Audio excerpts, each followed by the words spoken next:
인도네시아의 갑작스러운 석탄 수출 금지. 예상치 못한 석탄 수출 금지에 중국과 일본은 당황한 기색을 감추지 못하고 인도네시아 정부를 향해 석탄을 풀어달라며 바짓가랑이를 잡고 있는데요.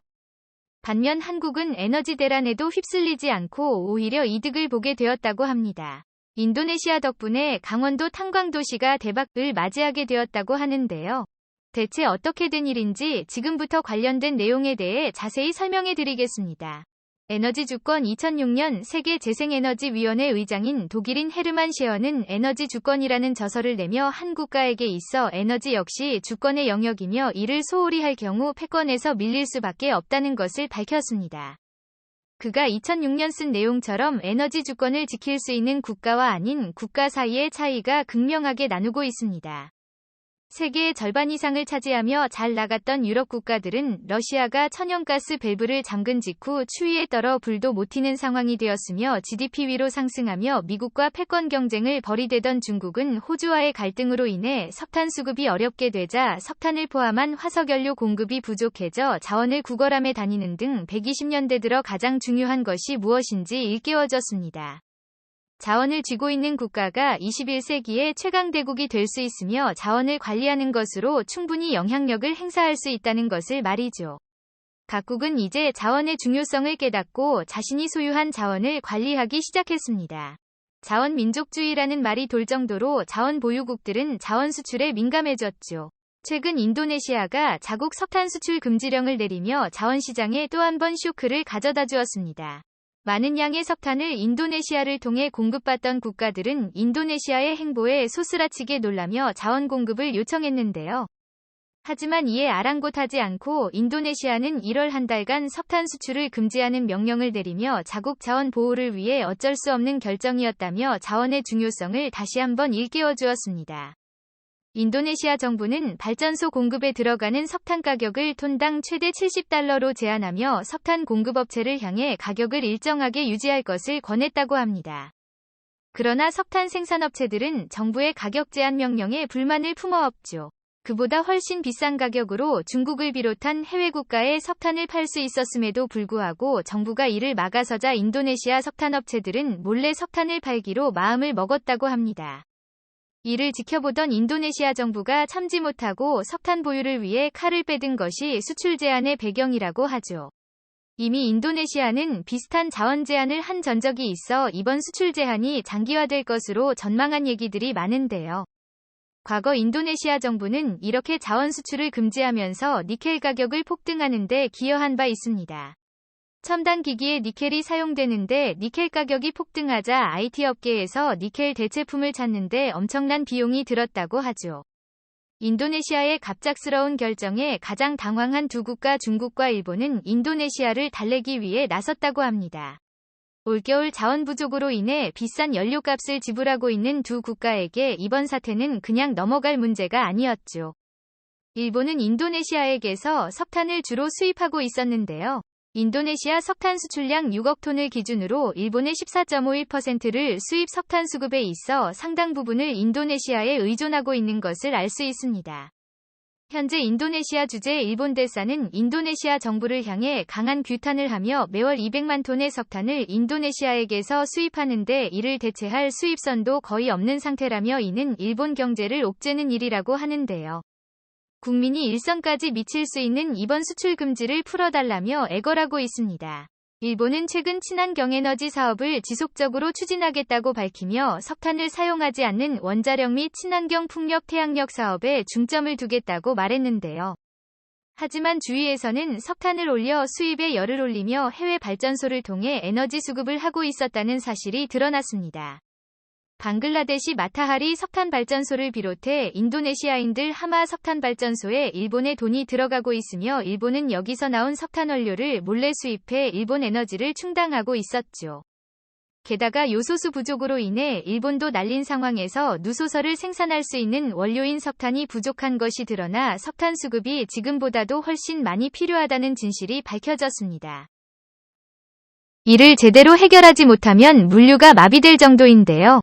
그렇게 이번 사태를 조속히 해결하기 원한다며 일본 대사가 인도네시아 정부를 향해 애원하는 모습이 나온 것입니다. 중국도 인도네시아 석탄 자원이 필요한 곳은 매 한 가지입니다. 중국은 작년 호주와의 무역 갈등을 빚으며 호주의 석탄 수입 금지 조치를 내리며 스스로를 올감했는데요.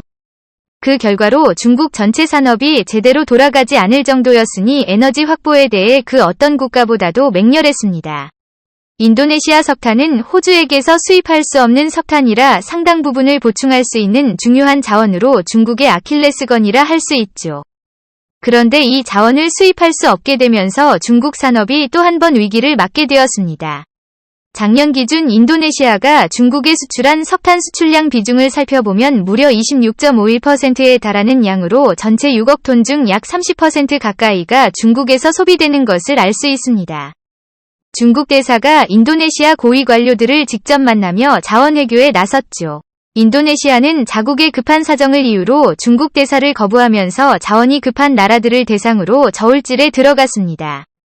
하지만 한국은 일본과 중국과는 달리 급한 모습을 보이지 않았습니다. 오히려 이번 사태로 인해 한국의 준비 태세가 얼마나 확실한지 알 수 있었는데요. 한국은 인도네시아 석탄 수출 금지에 큰 영향이 없었고 되레 이 사태로 큰 이익을 볼 수 있게 되었다고 하죠. 석탄을 사용하는 산업에는 전기를 생산하는 에너지 사업도 있지만 석탄 기반의 화학산업에도 석탄은 큰 영향을 미칩니다. 이번 사태로 한국 화학업계는 큰 수혜를 입었는데요. 석탄을 이용하는 화학공정 인식키고 분야의 한국 기업이 반사 이익을 보게 되었습니다.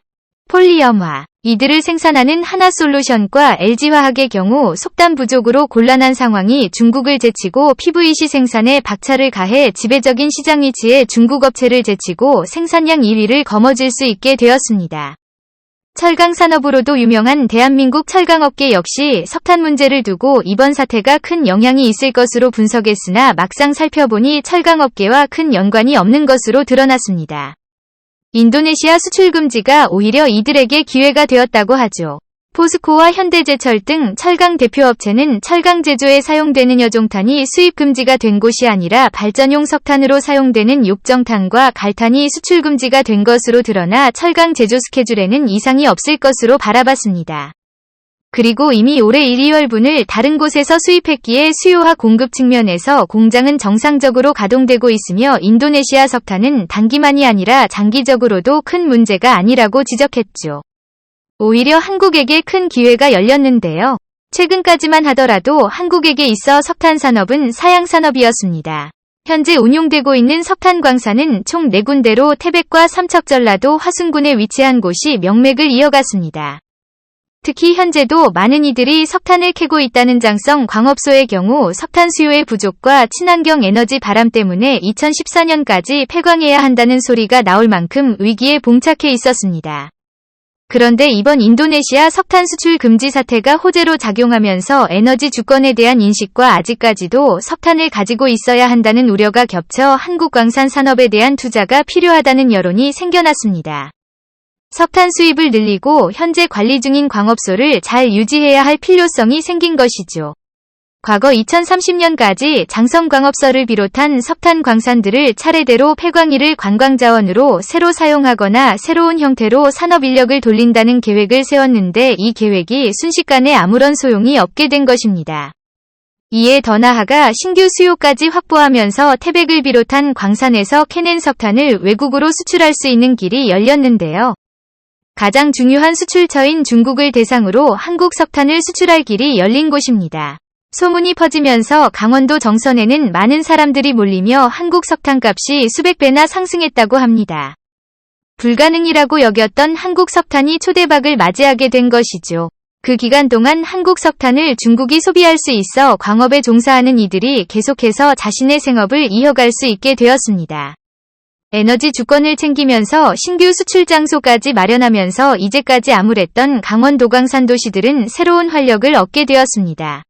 아직 석탄의 시대는 끝나지 않았던 것입니다. 인도네시아 정부는 현재 수출 금지된 상황을 해소하고 이를 다시 재개할 시점을 잡는 것에 초점이 맞춰져 있는 것으로 알려졌습니다. 중국과 일본의 등살의 본보기죠. 인도네시아 정부가 수출을 결심한 것으로 전해졌는데요.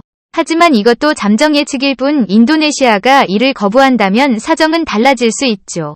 과거 필리핀이 한국보다 더 잘 살았을 무렵 필리핀은 자신의 부를 벗어나면서 성급하게 국가 자산을 민영화했습니다. 이 시기를 놓치지 않고 중국 정부는 필리핀 전국 송전회사 지분을 사들여 40%를 중국이 차지해 최대 주주가 되었습니다. 필리핀 전력회사를 중국이 삼키면서 에너지 주권이 중국으로 넘어가자 필리핀은 그 순간 중국이 시키는 대로 할 수밖에 없는 꼭두각시가 되었습니다. 그래서 필리핀 정부는 중국의 위협에 제대로 대응하지 못하는 모습을 보이며 때로는 비굴할 정도로 중국 비위를 맞추는 신세로 전락하게 되었습니다. 에너지 주권이 얼마나 중요한지 알 수 있는 대목이라 할 수 있죠. 필리핀처럼 되지 않기 위해선 에너지 주권을 확보하고 타국에 의존하지 않는 안정적인 에너지 공급망을 갖추는 것이 필수라 할 수 있습니다.